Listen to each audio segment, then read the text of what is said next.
Welcome to our channel. Melalui wawancara yang disiarkan di stasiun radio Detroit WNZK, penasihat khusus Presiden Amerika Serikat Donald Trump tentang negosiasi Timur Tengah, Avi Berkowitz menyebut 7 negara Arab atau Muslim kemungkinan akan mengikuti jejak yang diambil UAE dan Bahrain dengan menandatangani perjanjian untuk menormalisasi hubungan dengan Israel. Hal itu diungkapkan menjelang penghabisan tahun 2020 kemarin. Dan benar saja, tidak butuh waktu yang lama, satu persatu negara Arab akhirnya jatuh ke pelukan Israel.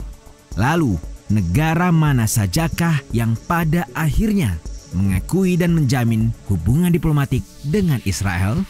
Berikut daftarnya untuk kalian. Tapi sebelum lanjut, kami ingatkan kembali untuk subscribe channel ini dan aktifkan lonceng notifikasi kamu untuk mendapatkan video edukatif dari Data Fakta.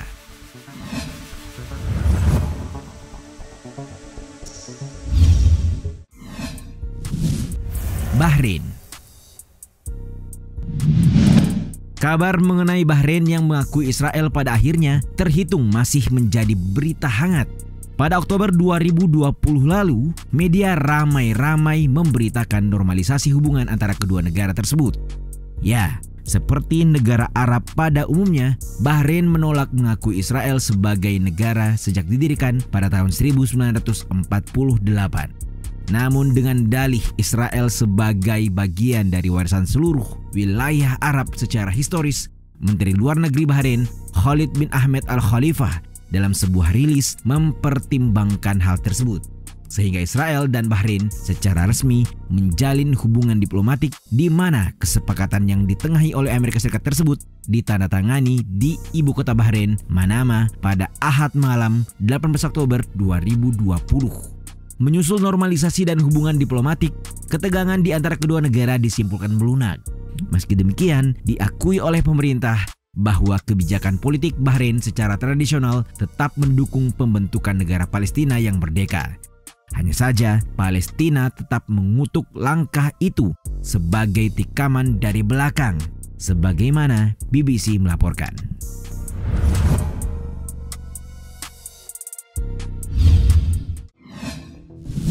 Uni Emirat Arab. Sama seperti Bahrain, UEA juga menekan perjanjian normalisasi hubungan dengan Israel berjuluk Abraham Accord melalui perantara Amerika Serikat pada tahun lalu. Setelah hubungan dingin selama beberapa dekade, keduanya seperti menemukan alasan untuk berdamai, yaitu terkait kesamaan menentang narasi program nuklir dan pengaruh regional Iran. Israel kemudian membuka misi diplomatik resmi di Abu Dhabi pada tahun 2015 dan pada 15 September 2020 lalu penandatanganan normalisasi penuh pun dijadwalkan. Langkah-langkah seperti membangun sambungan telepon ke Israel dengan membuka blokir panggilan langsung serta membuka penerbangan komersial pertama adalah apa yang kedua negara telah wujudkan sejak Agustus 2020. Hadirnya kedutaan besar pemerintah Uni Emirat Arab di Tel Aviv juga menjadi kabar terbaru yang tidak boleh dilewatkan. Diresmikan pada 14 Agustus 2021, UEA menjadi negara pertama di kawasan Teluk yang membuka kedutaan besar di Israel dengan harapan mempercepat perdagangan dan investasi antara kedua negara. Menteri Luar Negeri Israel, Yair Lapid, melalui CNN mengatakan, nilai kerjasama perdagangan kedua negara sejak normalisasi hubungan sudah melampaui 675 juta US dollar atau sekitar 9,7 triliun rupiah.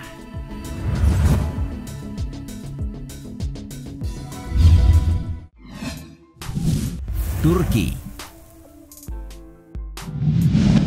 Ketika UEA, Israel, dan Amerika Serikat mengeluarkan pernyataan yang menyetujui normalisasi penuh antara kedua negara, Turki dan Iran muncul sebagai dua negara yang sama-sama mengkritik perjanjian tersebut.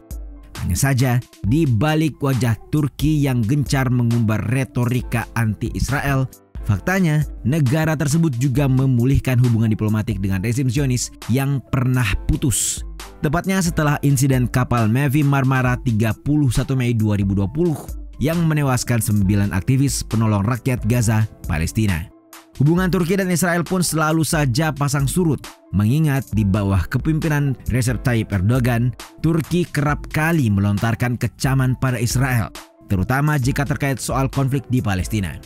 Meski demikian, kedua negara disinyalir sangat harmonis jika ada kaitannya dengan hubungan dagang. Sebagaimana informasi tambahan, Turki menjadi negara pertama di Timur Tengah yang mengakui kedaulatan dan keberadaan Israel pada tahun 1949 dan mendirikan perwakilan diplomatik di Tel Aviv setahun kemudian.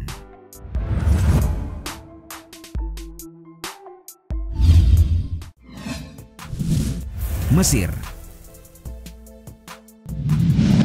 beribu kotakan Kairo. Mesir dikenal sebagai negara yang menjalin kerjasama erat dengan Israel meski dahulunya ada riwayat perang di antara mereka. Berkunjungnya Perdana Menteri Israel Naftali Bennett yang disambut Presiden Abdel Fattah el-Sisi pada 13 September 2021 lalu seolah menguatkan argumen tersebut. Faktanya, sehari setelah negara Israel dideklarasikan pada 14 Mei 1948, kedua negara langsung terlibat Perang Arab-Israel. Selain itu, Perang Yom Kippur pada tahun 1933 juga pernah mewarnai perjalanan sejarah antara Mesir dan Israel.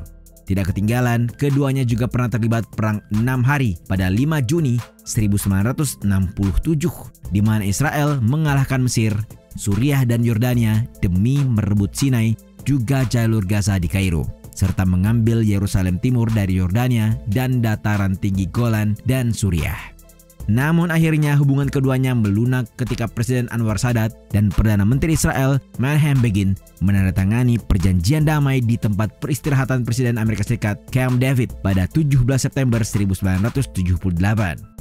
Kesepakatan itu dilanjutkan dengan deklarasi di Gedung Putih yang ditengahi Presiden Amerika Serikat Jimmy Carter.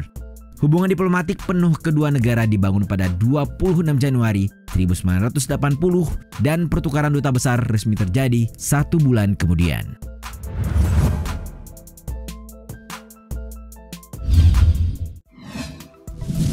Yordania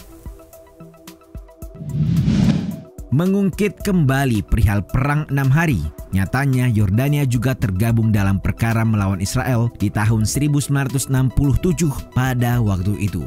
Namun seperti halnya negara-negara Arab yang menaruh cita-cita diplomasi, Yordania kemudian menyusul langkah Turki dan Mesir untuk menandatangani perjanjian damai dengan Israel.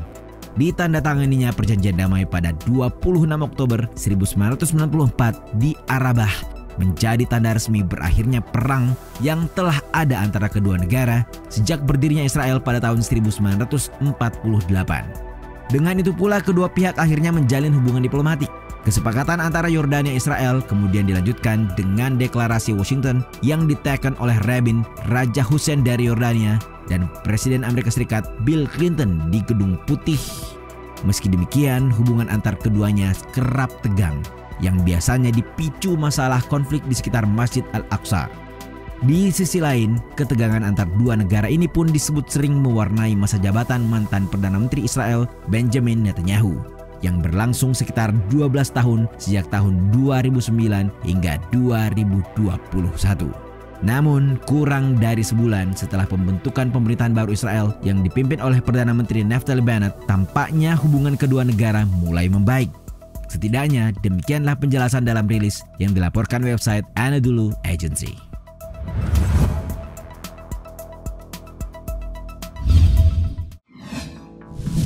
Maroko. Selanjutnya ada Maroko, negara terbaru di kawasan Arab yang secara resmi menjalin hubungan diplomatik dengan Israel dalam kesepakatan yang dimediasi oleh Amerika Serikat.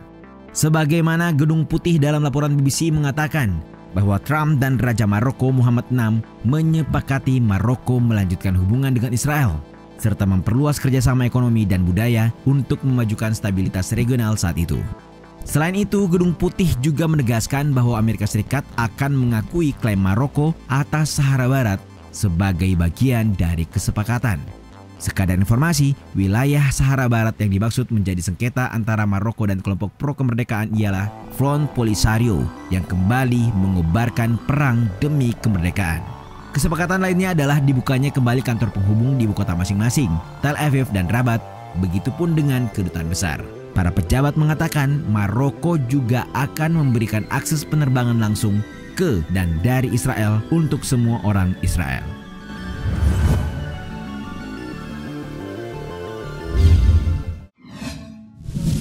Sudan.